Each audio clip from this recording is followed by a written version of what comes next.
I think it just happens over time. And I think everybody's okay with that. Mm-hmm.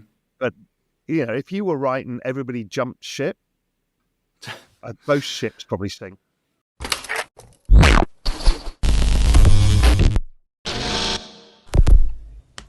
Hey guys, welcome back to Everyday Finance. In this video, Raoul Pal discusses Bitcoin and crypto. On Wednesday, Bitcoin saw a significant decline of 5.6%, reaching a low of $98,700. However, it subsequently rebounded to $124,150 according to the most recent trading data. This decline represents the most significant single-day drop since August, highlighting the market's heightened sensitivity to macroeconomic factors, especially in light of the Federal Reserve's recent monetary policy update. Following the announcement of a third consecutive rate cut, which adjusted the federal funds rate to a range of 4.25%. 4.5%, the Federal Reserve's cautious outlook regarding future adjustments created unease in the markets. This led to a sell-off in both traditional and digital risk assets. Bitcoin's significant response highlights its transformation into a speculative risk asset, moving away from its conventional function as an inflation hedge. The lack of definitive direction regarding additional rate reductions has prompted a reassessment of risk exposures across various asset classes, with Bitcoin notably exposed given its historical responsiveness to changes in macroeconomic policy. The $100,000 price point continues to serve as a significant psychological and technical support area for Bitcoin. The capacity to maintain and recover from this level indicates strong fundamental demand from market participants, especially institutional investors who might perceive declines as advantageous entry points. The correlation between Bitcoin's fluctuations and traditional markets underscores its assimilation into the wider financial landscape. The correlation may strengthen with the rise in institutional adoption, rendering Bitcoin more vulnerable to macroeconomic challenges. The recent recovery surpassing $100,000 demonstrates a degree of resilience. However, prevailing market sentiment continues to exhibit caution. Critical on-chain indicators, including the ratio of long-term holders and exchange inflows, indicate that although there has been some profit-taking, the accumulation by large investors and institutions continues to persist. Despite the potential for continued short-term fluctuations stemming from uncertainties in Federal Reserve policy, the underlying fundamentals of Bitcoin appear robust over the long term. Key elements including the imminent Bitcoin halving event, increasing institutional engagement, and progress in Lightning Network implementation are expected to enhance its price movement in 2024. An anticipated shift towards a more accommodative monetary policy by the Federal Reserve in 2024 could potentially serve as a favorable catalyst for Bitcoin and various digital assets. On the other hand, ongoing hawkish policies could exert continued pressure on prices. And lots of things Raoul Pal discusses, so please watch the video to end. And share this video and subscribe our channel Everyday Finance. Thanks! So what happens in a debt deflation is the value of collateral falls in excess of the loans, and so it gets called on. Yeah. And the collateral gets liquidated. What they learnt in 2008 was a very simple trick. Debase the currency and the asset optically goes up.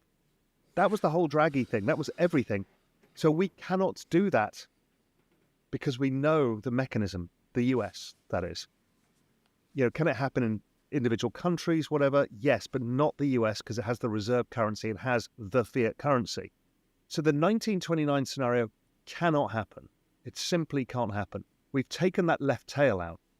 However, let's say, okay, Bitcoin goes to 1 million this cycle. It's a stupid cycle. It all gets out of control. Massive bubble.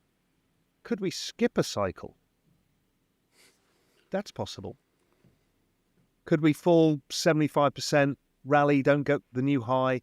We've seen NASDAQ skip a cycle. NASDAQ skipped a cycle from 2001, where it fell. So 2003 low, it kind of skipped a cycle first before it really started going. So, I'm open to that idea, but we'd have to see a full-blown bubble cycle. My guess, that's the next cycle. I think that's the whole everything, AI, ridiculous, everybody knows the game, bubble cycle. That much capital can leave. They don't allow it, that's the thing. Yeah, that's right. And think of the size of money market funds. Think of the size of that boomer industrial savings complex. Think of the size of the financial system. Right, we're just seeing such a fraction that I'm not sure it's going to be deposits. I mean, we've seen similar, which was 1999. It didn't threaten the banking system.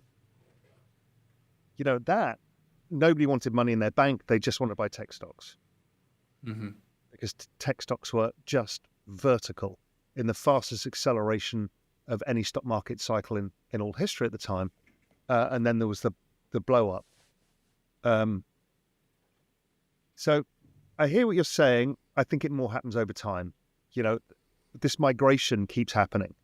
And that 3 trillion to 100 trillion is also the 500 million active wallets now, to 1 billion active wallets, to the 4 billion active wallets, to all the agents and AI agents using wallet. I think it just happens over time. And I think everybody's okay with that. But, if you were right and everybody jumped ship, both ships probably sink. Robert Kiyosaki, a prominent figure in personal finance literature, has reaffirmed his optimistic stance on Bitcoin, forecasting a possible valuation of $350,000 by the year 2025. Although Bitcoin has recently pulled back from its peak of $118,000, Kiyosaki advocates for investors to increase their holdings in the cryptocurrency, positioning it as a safeguard against economic volatility and the Federal Reserve's monetary strategies. Kiyosaki's positive outlook is consistent with the developing trends, particularly the growing political support for Bitcoin in the United States. The re-election campaign of former President Donald Trump, along with his proposal to create a strategic Bitcoin reserve for the United States, has introduced a speculative dimension to the future of the cryptocurrency market.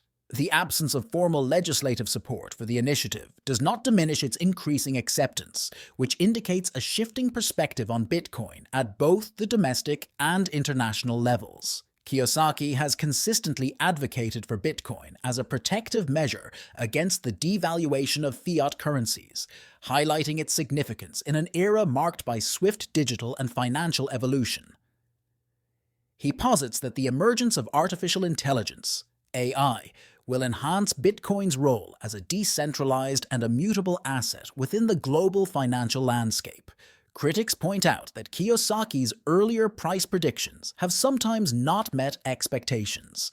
Nonetheless, the overarching argument regarding Bitcoin's capacity to disrupt traditional financial systems is persuasive, especially in light of the increasing institutional adoption and the ongoing efforts by governments to develop frameworks for the integration of cryptocurrencies into their economic structures. Kiyosaki's forecast, though speculative, highlights Bitcoin's potential as a long-term asset that may perform well during periods of economic uncertainty.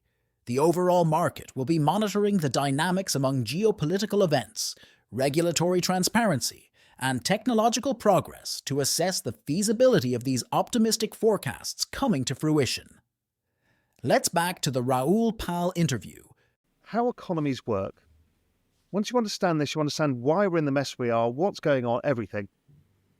Is GDP growth, trend rate, is driven by demographics growth, so i.e. population growth, productivity growth, plus debt growth. So if we think about Europe, where you are, we have aging populations. We tried to import labor, but in every country in Europe, they're like, whoa, this is too much because we've got this old population and the society pushes back against too much immigration in one go. So we're kind of stuck at this thing, right? And as you get older, you become less productive. So these rapidly aging populations, just look at GDP and look at the trend rate of GDP and look at the age of the population. Japan the slowest, Italy, country by country by country. It's that. And the US is better because they've got a younger population. Okay. What I then found is the labour force participation rate, i.e. the number of people in the workforce, as a percentage of the total population, that keeps falling over time because people are retiring. But when you invert debt to GDP, it's the same chart. So debt growth has just been a function of demographics, trying to support an economy of aging people, and that's every country in the world. Same thing. Okay, so we're in that trap right now, and we've got all this debt that we built up that we're just rolling. And we're increasing the debt just to pay the interest. That's the game. It's not from government borrowings in excess. They're not doing huge infrastructure spend. It's just servicing debts that keeps raising the debts. So that's creating this liquidity and debasement of currency. It's the servicing of the debt because they don't want it to go bust. You can't let the collateral go bust because the system's too levered. Everything goes to shit. It's a down 90% of everything and it's the end of the world. So they're not going to let that happen. So we're in this cycle until something changes. So you hear Scott Bessent, the new Treasury Secretary of the United States, saying, we've got one chance, and that's to try and grow our way out. Okay, fine, because GDP growth is the economic activity that pays the interest. Don't forget, the private sector's 120% of debt to GDP as well. So it's kind of totally screwed up. Fcoin, a Solana-based meme coin with no intrinsic utility, recently captured the attention of the cryptocurrency market by briefly surpassing a $1 billion market capitalization on December 18th. This surge occurred even as the broader altcoin market faced significant pressure.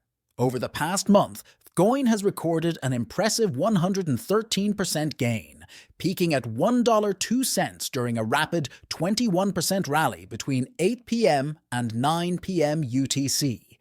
The rally coincided with market reactions to the U.S. Federal Reserve's decision to reduce interest rates by 25 basis points, coupled with indications of restrained rate cuts in 2025.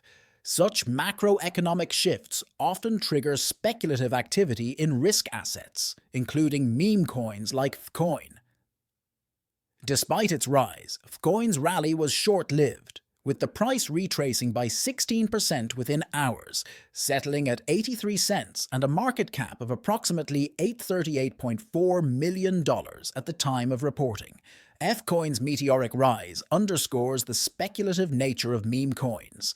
Without intrinsic utility or strong fundamentals, such assets are driven by market sentiment, short-term momentum, and speculative trading rather than long-term investment theses.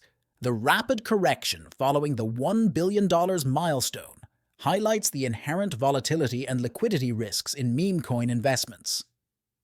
Short-term rallies can quickly reverse, leaving late entrants vulnerable to significant losses. The timing of Fcoin's rally amid the Federal Reserve's rate adjustment illustrates how macroeconomic policy shifts can create temporary opportunities for speculative plays. Lower interest rates often encourage risk-taking, benefiting high-volatility assets like meme coins. With the altcoin market experiencing broader downturns, Fcoin's performance raises questions about sustainability. The lack of utility and tangible use cases makes its long-term prospects uncertain, despite short-term gains. Fcoin's rise reflects a growing trend in crypto markets, where meme coins and low-utility tokens occasionally outperform due to speculative fervor. While these events generate significant trading volume and media attention, they also underscore the need for investors to exercise caution. Understanding the difference between speculative trades and fundamentally driven investments is critical, particularly in volatile sectors like cryptocurrencies. Investors should remain wary of meme coins' speculative nature and consider the potential risks of sharp corrections, as demonstrated by Fcoin's swift retracement. For those seeking exposure to high-risk, high-reward opportunities, careful timing and a clear exit strategy are essential. If you learned something from this video, then please like this video and subscribe our channel Everyday Finance, and we will meet in next video. Thanks.